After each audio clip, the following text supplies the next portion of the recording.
Let's follow up a little bit on that. In that, we are talking about some things that also then directly relate to infrastructure.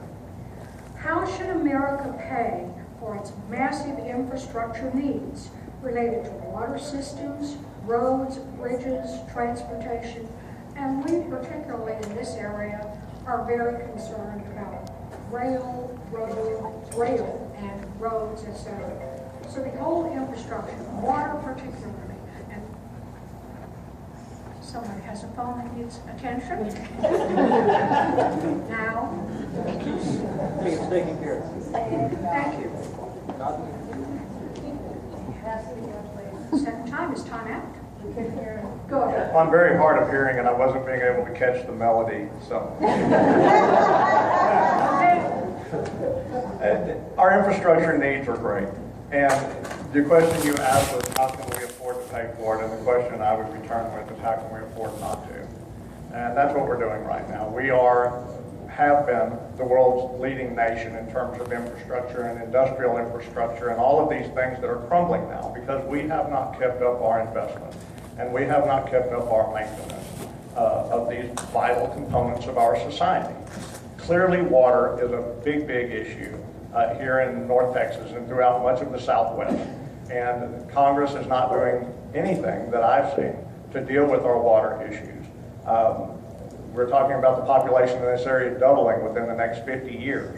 With what are they going to do business? What are they going to drink? How are they going to live without water?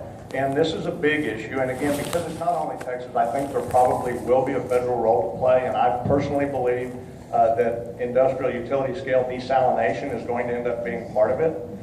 And short answer. I want to speak from the position of the federal government and the funding there because that's what I deal with most.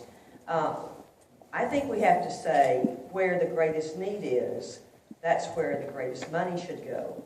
I'm saying this because of Texas. The enormous growth in Texas has presented us as the state with enormous infrastructure needs.